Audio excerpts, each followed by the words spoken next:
Olá pessoal, eu sou o professor Almir Serpa. Hoje nós vamos falar sobre a educação financeira com foco em viver de modo sustentável, ok? Vamos à nossa aula. Bom, agora que os senhores e as senhoras professoras já sabem que e como usar esse material, quais são os principais eixos e onde ele está apoiado, nós desejamos a melhor instrução, a melhor aula e a melhor didática possível com esse material. Por exemplo, como nós estamos falando agora de educação financeira, os senhores poderiam usar moedas antigas.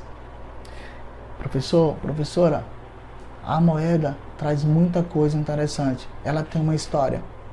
Eu posso ensinar a história e o valor dessa história monetária. Então eu vou estar dando ideia de economia, de educação financeira e de história em que os nossos pais, os nossos avós passaram por dificuldades.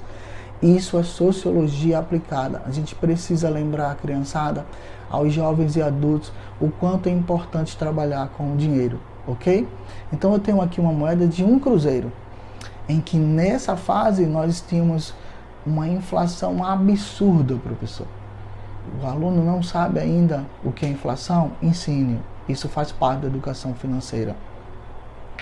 Um outro detalhe que nós podemos ensinar lá no 9º ano é o professor de química trabalhar que tipo de material as moedas vêm ocupando agora espaço no mercado.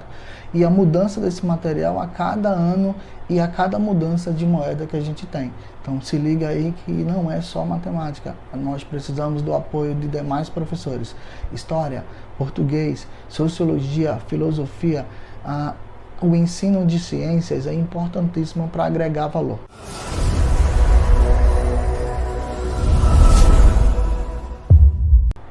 Bom, em nossa obra, na nossa coleção, inicialmente, nós começamos a mostrar alguns pontos em que o Banco Central começa a nomear se o dinheiro, se a cédula, ela é verdadeira ou falsa, ok?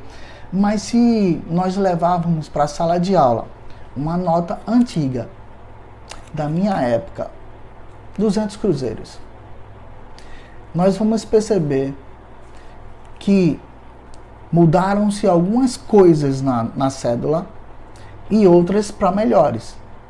Algumas para evitar a falsificação ou dificultar a falsificação. Isso é importante para que o aluno entenda que existem pontos na cédula e ele precisa reconhecer, porque isso tem um valor.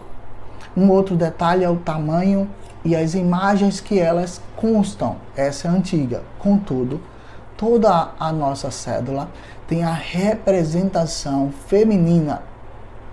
Isso mesmo, você, professora, valorize mais ainda a exposição dela e conte essa história para o seu aluno antes de calcular os valores. Porque essa representação aqui, e ela é para a mulher, tem a representação feminina em todas as cédulas, mesmo antigas, do nosso país.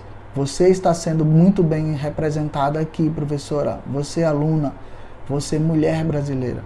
Então valorize-se e leve isso para a sala de aula como mais um insumo para que as crianças, os jovens ou adolescentes, eles possam ter acesso a essas informações, desde o tamanho, as cores e os elementos que são expostos nela. As mais novas tratam sobre alguns animais, também é importante citá-los. Também é importante pedir o apoio da professora de ciências na hora que for falar de botânica, na hora que for falar dos animais, esses que estão em processo de extinção do nosso país, tá bom?